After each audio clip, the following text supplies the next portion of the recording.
Welcome to the Legacy Leaders Podcast. Are you doing the best for your client to help them create their legacy? Are you creating a plan that goes far beyond finances to help people ensure that it becomes the driving force behind all decisions? On this podcast, hosts Katie Beth Hand and Stan Miller will help you with growing your practice and your clients' peace of mind. Together, they bring the best and brightest minds to share with you how to help your clients develop their best legacy. And now, here are your hosts, Katie Beth and Stan. Welcome to the Legacy Leaders Podcast. I'm your host, Stan Miller. Joining me today is the owner and president of JCG CPA Firm, Cory Gayman. Cory, thanks a lot for joining me today. Welcome. Thanks, Dan. Thanks for having me. Appreciate being here. So, Cory, I don't know you that well, but I've read a lot about you, and I've read some of the things that you do, and I know that one of the things that you give voice to is this idea that you really want to be a relatable coach to business owners, provide insights to people that are very much in the process now of scaling their business, and need somebody to bring this financial aspect to the conversation. Right. So I'm curious. So tell me, what is it that you do that sets you apart from other CPAs out there in the world? It's a really good question. My backstory and my history, I think, is what sets me up to be able to do that, to be relatable. Like we were talking about, I'm from a small town in Missouri, and I actually moved back to my small town to live there. I started with pretty much nothing and have grown to where we are. So when I went to school, got my teeth cut in Springfield, but I jumped into a small practice, and working with those smaller startup clients as a startup myself, even at that practice, and then when I went on my own, has allowed me to experience the ups and downs that new businesses experience. And I think that with my the way I did come through a small town, it allows me to be relatable to them and to empathize with what they're going through, and to give them real world, real time advice on how to get through some of these humps that potentially a larger firm or a big city firm couldn't understand. I know, Cory, you've grown this practice now. You have more than one office for sure, right? Yeah, so we actually have 7 now. We just added an office. I had a good opportunity come up to acquire an office in Tulsa, Oklahoma. So we've reached into Northeast Oklahoma. I started with just myself, and I started 2 offices in neighboring towns, El Dorado Springs and Nevada. And I grew those a little bit and started to hire staff. And then in another neighboring town of Stockton, I acquired a retiring enrolled agent. And one of the best decisions I ever did. He became a mentor to me and just a great friend to this day, even though now he's retired from the firm. And from there, we just grew organically and acquired offices as opportunities came up. So one thing I know, Cory, that is absolutely true is that growing a business, a practice like yours, doesn't happen. It doesn't just happen, right? That's true. It is caused because you did very specific things that resulted in the growth. I'm curious, starting back in the early days, what are the steps you took to attract new clients and build a business? So I had a slight leg up when I moved back home, so I knew almost everybody, right? But one of the keys I quickly learned about doing business in a smaller town, in a smaller community, is you need to be involved in that community. You need to be out at the volunteer organizations. You need to be at the community events because these are your friends and neighbors. You will run into them. You'll see them at the store. They need to see who you really are. You don't just throw out advertising and then they show up at your doorstep. It doesn't happen that way. So you attend the local chamber events. You be involved in the volunteer projects, and you put some sweat into it also. You get out and do some work and help improve your community. That's one of the things that, and I believe moving back home really drove this into me, is I do have a passion for improving my community. And I've tried to let that bleed over into each office that we have and into the staff there, that we're here as part of this community, and we're a really important part. And we do have a almost an obligation to get involved and make this a better place to be. So give me a couple of examples of the ways you were involved in the community. Sure. Sure. Most recently, I served 5 years on our local city council, and that was an eye-opening experience on how even the small government works, just how the government works, and how people react to what goes on. But I'd had these years of experience as a leader, years of experience with financials and just how to run a budget, and so I felt like I had something to offer to the city council. And that's just the most recent. Before that, really, it comes right down to it, just getting involved in a volunteer project here and there. We have a local Optimist Club that does random projects. They'll help improve the playgrounds, or they'll help with someone that's in need, and they'll just get out and do a project to help improve. So those things are what I've tried to focus on. And then anything that has to do with the school as well. There's never enough money at the school. There's never enough help at the school. So the more you can help, the better, with the athletic programs, with the other groups, as far as, band, or even just improvements at the school. We try to get involved and help there too. So you have kids that are in those schools? I do. They're just now coming up into them. I have 3 elementary students, fifth grader, fourth grader, and first grader. And we're starting football practice, volleyball practice about every night. We got something going on at this time of year. So building a business, building a practice in 7 offices sounds pretty intimidating to me. And by the way, let me just add just sort of like a footnote here. I totally share your what you were saying about being on the city council. I did that myself. Yeah. And when I think back about it, the work I did, it was a city board actually. We were a city manager for him, but I was on the board, and just I would say that was the most probably, like, if I ever wrote a biography, there'd be a whole chapter on that, and that would be like the most satisfying thing I've ever done. Really, is that involvement, and just seeing how. Right. I mean, because it gives you this perspective on how a community works, with the police department, the fire department, Sure. the zoning, code enforcement, all those things. And it's like you realize that it takes a lot for a community to function. I Right. don't think local citizens necessarily appreciate all the work and effort that Right. goes into just having the stoplights function. It's Right. really, Exactly. yeah. And we So had a yeah. utility department, so we had to make sure the lights also worked. Oh yeah, So right. For sure. Yeah. yeah, it was an experience for sure. But you're right, it is a satisfying experience to know that you were part of improving the community. So you're involved in the community. You've got 3 kids. That's a project all by itself. That is.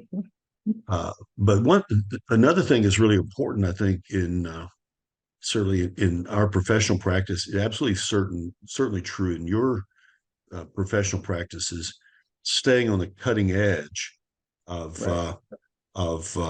The profession, and tax law, as well as Right. technology. Right. So how are you able to juggle all that? Well, and this kind of goes back to one of your questions. To the way we grew quickly and efficiently, I bought into the online services really early, right from when I started. So we work with quite a few online bookkeeping programs. We collaborate with our clients that way, but also we got into an online server. So our offices are actually all sharing the same server online. This laptop that I'm on right here, I can be anywhere. I can be in my truck, and if I can get on the internet, I can get on my server. So once I realized that is what I needed to do to make this grow, it made things quite a bit easier. We don't have the individual LAN systems at each office that somehow need to connect. We're able to all act like we're down the office from each other, down the hall. We're not down the highway. We're just down the hall from each other, and we can communicate and work together. Really, that leads it to getting the right people in those locations, the right leaders in those locations, and the right support staff. And once you get people that buy into the plan that you have, things run very smoothly. So you have these 7 offices. Uh, Tell me about the geographic footprint of the work you do. Do you focus on clients within that geographic footprint, or do you serve clients out beyond that? So we absolutely serve beyond that. And like I said, buying into the online services has allowed us to stretch across the entire country. I have clients all over the country that we've never met. Either they've heard about us and connected with us, or they were a client of ours or a predecessor and then they moved away, but they wanted to continue using us. Not that long ago, 20 years ago, they would absolutely have to break the relationship, find a new CPA, find a new attorney, find a new everything at their new location, especially if it was across states. We don't have to do that. They just keep working with us. We have online portals, e-sign capabilities, and we can communicate with them through email and phone, or Zoom calls like this. We've had some clients that like doing these types of calls as well. So what we're trying to do here is have some locations, but not become exclusively brick and mortar, but also not become exclusively virtual. I feel like when COVID hit, it pushed so many offices to exclusively virtual. Well, I see that as a potentially good thing, but also we're losing the personal touch. And so we got to figure out how do we balance this? And I believe there's a large middle portion of the clientele that they just want a new way to do it, but they don't want to be exclusively virtual. They're okay with dropping off. They're okay with an occasional Zoom call or transferring things over a portal, but they still might want to come in and pick up their final product, or they still might want to pop in and talk to you with a quick meeting. However, we have gotten away from that. Every tax client comes in and sits down for 2 hours and we do their return. We do not do that. That is, we have moved on from that process. And I think that's the process that is starting to die off. And as we move forward, we have client interviews either on the phone or in person, and then we move on with their product. So I've not interviewed any of your clients, but if I did, and I asked them the question, what is it about Cory's firm that attracted you, that caused you to want to have a relationship with him rather than somebody else? What do you think that answer would be? I believe it would be the efficiency and the convenience, along with the personal touch that we provide. So I feel like we're hitting this spot where we can use the online services, we can use technology, but we don't lose that personal touch. And we're hitting that spot right in the middle that people still feel comfortable, but they're okay with using some of the new ideas. Okay, interesting. So you've done this a while, right? I mean, you're not brand new at this, right? You have 7 offices. So looking back over your client experiences over the years that you've been doing this, what advice would you give to small business owners that are really struggling to manage finances, stay on top of all the reporting requirements? So one of the main advice I give is have some sort of relationship with an accountant, a bookkeeper, somebody. If you're running a business, you shouldn't be seeing them just once at the end of the year. If you're well established and you're always profitable, sure, maybe all you need them to do is your taxes, and that's more transactional relationship. But if you need to stay on top of where you are, you need to have some sort of system in place. And if that's internal, okay, but that's usually a medium to larger size business. If that's external, you need to have a monthly or quarterly or at least semi-annually meeting or conversation or catch up on your finances so that you can see how your business is doing and you can make adjustments if necessary. I'm an estate planning attorney, as many of our listeners know. And I would say that one of the many criticisms that you hear from estate planning attorneys about CPAs, okay, is that they're always driving, while looking in the rearview mirror, right? Right.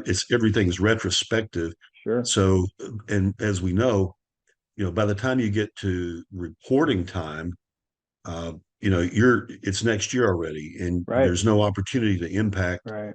the transaction, right? So I'm curious what your approach is to that. Yeah. So we have some clients that come in regularly to do an estimate of where they stand for the year, and we try to predict and project, and that it's a conversation. We're trying to look into a crystal ball, of course. They know their industry. I know how their numbers and taxes work, and we can look in previous years to try to project the rest of the year. We do our best on that, but they've got to come in. They've got to build that relationship as well. The client has to participate in that. If they don't, and we see them at the end of the year, you're right. It's too late to make any new decisions. Almost all decisions have been made at that point. So that's, I just think being proactive really makes a difference, because there are so many things that you can do that can make a real positive impact, but you got to do it. You got to get in front of it. You can't wait. And there are random deadlines to complete some of those things. If certain financial investment tools, retirement plans must be set up by a certain date, or started or funded by a certain date. And some of those can bleed into the next year, but most of them end 12/31, and sometimes the setup is even before that. So you're right, a proactive, and I would even say consistent meeting. Sometimes you meet and you don't have much to talk about. That's okay. At least we see your status, we see what's next, we get this in process, and it becomes a routine. That's what's important as well. Yeah. So tell me, you've seen clients make mistakes, right? Sure. What are some of the common ones? What are some of the common mistakes that you see business owners make when it comes to, the accounting side of their financial life? Mm-hmm. Probably the biggest one. I have two that I'll tell you, but the biggest one is using the business bank account for your personal expenses. Even if you're profitable, if you're using that account for your personal expenses, which one might be against the law, if depending on how you're set up, that's a possibility, especially if you have partners. But it's not always against the law. Sometimes it can be okay, just might pierce your corporate veil. But if you use it, you can't see the profit, because most of my business owners, most small businesses in particular, they're checking their bank account every day, right? Checking it on their phone. They're not looking at their profit on their profit and loss every single day.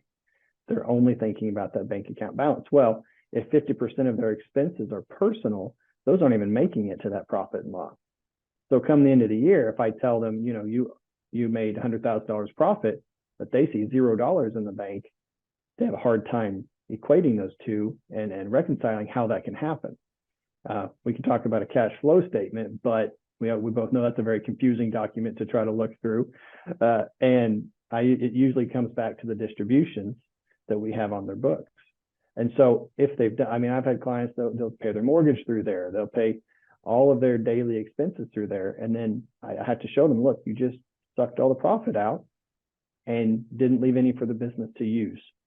The other big mistake I see, and this is going away more, but it is paying with cash. It's just not a good idea. Receiving cash, I understand that's still part of the process, and we don't ever want to turn away money, but paying for expenses with cash is just impossible to track. Very hard to trust, especially if you have employees, and easy to just lose track of. And it always looks fishy and always looks shady. So that's a big problem, I believe. And some small business owners, they just want to hold a couple $1,000s in their pocket just so they can buy stuff. Okay, well, you just took that out of the bank, and now it's not available for your payroll. So we've got to balance that if they're going to do it. But my suggestion is don't do it. I've seen, I've had over the years any number of business owner clients who really thought that by not reporting income, that they were somehow winning, right? Because they weren't paying tax on that. Now, you and I know that that's illegal, that they can put you in jail for that, right? But then what these clients have discovered is that when they get to the point where they're ready to sell the business, right, it's really difficult to make a case for the value of the business because all Mm-hmm. the you know business is actually doing better than the Mm-hmm. books show it's doing, but how do you make the case for Yeah. that? Because all that all those off the books transactions, it turns out that they really sabotage themselves. And Right. so, Right. so we have to have that conversation occasionally And that with buyer's clients. first question is, can I see the tax returns? I want to see what you reported to the IRS, and that's what they want to go off of. Yeah, and so if that client says to the potential buyer, well, but it's not all on the tax return, that Then that, that yeah, doesn't sound so good either. yeah, so you really put yourself, the client puts themselves at risk even saying that, right? Because they're Right. confessing to a crime, but a Right. buyer's most likely not going to believe that. So the client Right. really ends up paying for that seriously in the end. So Cory, I'm curious. I know you're still a young guy, but you've been at this a I'm while. not feeling young anymore, but Yeah, well, running 7 offices, it's no yeah. wonder, right? So, Yeah. Right. but one of the questions we always ask our guests here is, what do you hope your legacy is? So what I found a niche early on with serving these communities, and I really appreciate that we have come into that space. We won't always be in a small community, and I know that, but you and I know that larger metropolitan areas are just broken up into small communities as well. So that opportunity is always out there. I want our legacy is to create a positive environment for our clients, a positive environment for our communities, and constant improvement of both. I hope that we can enrich our clients' lives, not just with saving them some taxes, but allowing them to make good strategic decisions as well. And then play that into a good connection with their estate planner, with their investment advisor, so that their entire picture makes more sense. Like I do, each of those perspectives are different. And sometimes the same question can have 3 very different answers. I have always pushed to my clients that you need to hear all 3, and maybe those 3 people need to talk to each other, and we need to come up with the best holistic decision for you and with you. So I hope our clients see us as that caring expert and professional that also wants what's best for them, not just what generates the highest fees. I love your answer, and I love what you said about connecting with other professionals. That's one of the flaws I see every day is that everybody's Right. seems to be operating out there in their own silo. They're not talking. The estate Right. planner is not talking to the client's CPA. They're not talking to the client's financial advisor, and decisions get made that they're like pieces of a puzzle that don't Right. fit, and Right. it's confusing, and quite often it just doesn't work. And it certainly doesn't work as well as it works if the Right. professionals that care about this client actually get together periodically and Right. connect, real time. And proactively. Yeah.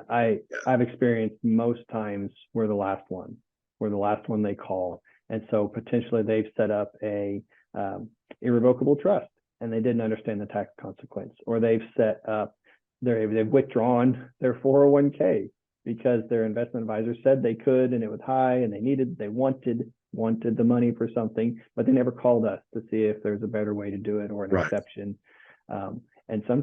Usually when we see it on the tax return, it's too late. We've got to roll with what you did. So having a proactive team approach to that, even if it's just the client calling each one and saying they said this, even if that's all we do, still much more holistic approach to their professional service. Yeah, absolutely. I totally endorse everything you just said. So, Cory, is there anything we didn't talk about that we need to? I don't think too much. You ask about leadership in general and how we've grown this, and I want to reiterate, it always comes down to the people on your team, the leaders that you put in place, and the faces that these clients see and the voices they hear. My people are my my best asset, absolutely, and my greatest resource. And I can't run 7 offices by myself. I think that's very obvious. I have a great team, a great leadership team and support team, and we move this forward very efficiently as a team and as a family even. My first hire was actually my mother. I had 100% trust in her. I knew she'd always do what was best for me and for my family and the firm, and she always has. And we've tried to lend that attitude and that tone throughout the firm. And even when we acquire an office, we immediately call them team and family, and we mean it. And we want that to be the mentality around here. Cory, I love your approach. It's been a pleasure having you as a guest. So to our audience, I would like to say thanks for listening. This is the Legacy Leaders Podcast with your host, Dan Miller. My guest today was Cory Gayman. For more information on Cory and the work he and his CPA firm does, visit JCG CPA Firm.com. That's JCG CPA Firm.com. That's right. So, Cory, thanks for joining me today. Hey, thank you. It's a pleasure I appreciate having you. it. Had fun. You've been listening to the Legacy Leaders Podcast with Katie Beth Hand and Stan Miller. For more information on them and the show, please visit pinnaclelegacylaw.com. If you like what you've learned today, do share the program with your friends and subscribe wherever podcasts are found.